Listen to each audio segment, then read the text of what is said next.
এই প্রায় 16-17 বছর আমরা একটা কালো যুগ পার করে এসেছি, কি বলেন ঠিক কিনা?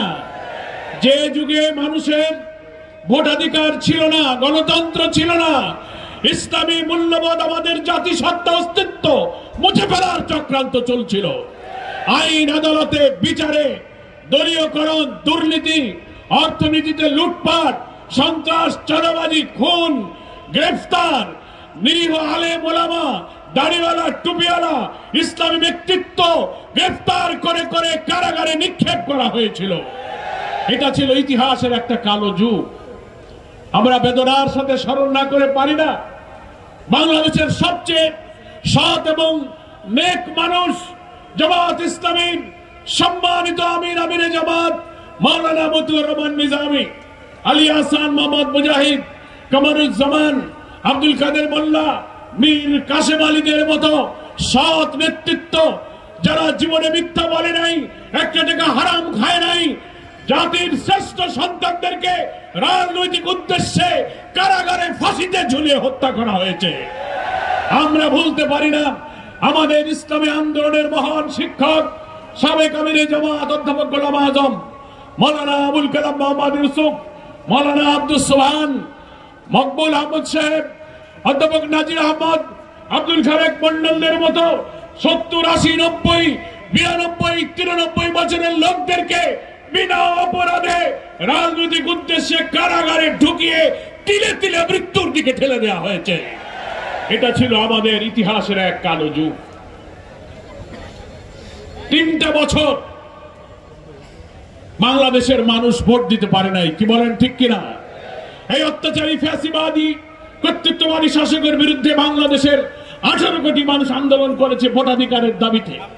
নিরপেক্ষ সরকার অধীনে ভোট দাও, গণতন্ত্র ফিরিয়ে দাও, সংবাদপত্রের স্বাধীনতা দাও, বিচার, অর্থনীতি, শিক্ষা, সংস্কৃতি, জীবনের সর্বস্তরে একটি কল্যাণময় রাষ্ট্রের জন্য জনগণের মতামতের জন্য গণতান্ত্রিক পরিবেশে ভোটের সুযোগ দাও।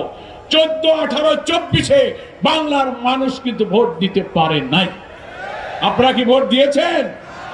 ভোটের সময় সকালবেলা ভোটের দিন রওনা দিয়েছেন ভোট কেন্দ্রে, রাস্তায় আওয়ামী লীগ, যুবলীগ, পুলিশ লীগ বাধা দিয়ে বলেছে ভোট হয়ে গেছে, বাড়ি চলে যাও, কি বলেন ঠিক কিনা? আমরা ভোট দিতে পারি নাই। জোর করে যদি কেউ অধিকারের জন্য ভোট কেন্দ্রে ঢুকে পড়ে বলেছে যে আমাদের ব্যালট দেন, আমরা ভোট দেব, প্রিজাইডিং পোলিং অফিসাররা বলেছে ভাই ব্যালট তো ফুরায় গেছে, ব্যালট নাই। বাংলাদেশে আর এই 14, 18, 24-এর মতো ভোট আমরা হতে দেব না।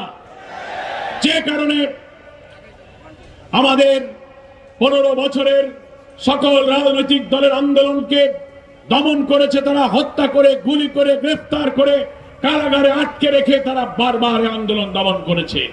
কিন্তু আমাদের সোনার ছেলেরা তাদের অধিকারের জন্য, বৈষম্যের বিরুদ্ধে, সরকারি চাকরিতে তাদের অধিকারের জন্য যে আন্দোলন শুরু করেছিল, এই কর্তৃত্ববাদী আধিপত্যবাদীদের দালাল শেখ হাসিনা সেই আন্দোলনকে নিন্দা করে, তুচ্ছ তাচ্ছিল্য করে, অধিকারের জন্য যারা আন্দোলন করলো তাদেরকে বললো তোরা রাজাকার হয়ে গেছিস, কি বলেন ঠিক কিনা? ঢাকা বিশ্ববিদ্যালয় সহ সারা বাংলাদেশের ছাত্ররা হাসিনার এই কটাক্ষের বিরুদ্ধে গর্জে উঠে বলল চেয়ে নিলাম অধিকার, আমরা সবাই রাজাকার। ফলে বাংলাদেশের মানুষ এবং তরুণ ছাত্র সমাজ সব দাবি থেকে মুখ ফিরে এক দাবিতে ঐক্যবদ্ধ আন্দোলন শুরু করলো। এক দফা, এক দাবি, শেখ হাসিনা তুই কবে যাবি? সেই এক দফার আন্দোলনে 18 কোটি মানুষের উত্তাল আন্দোলন শুরু হলো, হাজার হাজার লোকে গ্রেফতার করা হলো। আমরাও তখন জেলে ছিলাম, আমরা ভেতর থেকে শুনতে পেরেছি কোটি কোটি মানুষ প্রতিদিন জুলাইয়ের রক্তমাখা উত্তাল আন্দোলনের দিনগুলোতে শত শত লাশ পড়ছে। রাজপথ থেকে আবু সাইদ মুগ্ধরা বুক পেতে গুলির সামনে জীবন দিয়ে ফাঁসিবাদকে পরাজিত করেছে, বাংলাদেশ বিজয়ী হয়েছে। সংগ্রামী রাজবাড়িবাসী, 2000 ছাত্রের জীবন, 30,000 ছাত্র জনতা আহত হয়েছে, পঙ্গু হয়েছে, কারো হাত নেই, কারো পা নেই, কারো চোখের ভিতরে গুলি, কারোর মগজে গুলি লেগে মগজ ছিটকে পড়েছে। সেই সব জীবন দানকারী, আহত, ক্ষত বিক্ষত নির্যাতিত মানুষেরা ক্ষতস্থানের চিহ্ন নিয়ে হাসপাতালে, দেশে বিদেশে, বাড়িতে তারা এখনো আহাজারি করছে। কি বলেন? আজকে রাজবাড়ির এই সম্মেলনে এই সব সাহসী সমাজের অকুতভয় মৃত্যু ভয়হীন চেতনা নিয়ে যারা রাজপথে নেমেছিল, শিশু, বাচ্চা, মহিলা, হকার, কাজের মেয়ে, বৃদ্ধ বৃদ্ধা, শিক্ষক, আম জনতা রাজপথে এই আন্দোলনে একটি সার্বজনীন আন্দোলনের রূপ দিয়েছিল।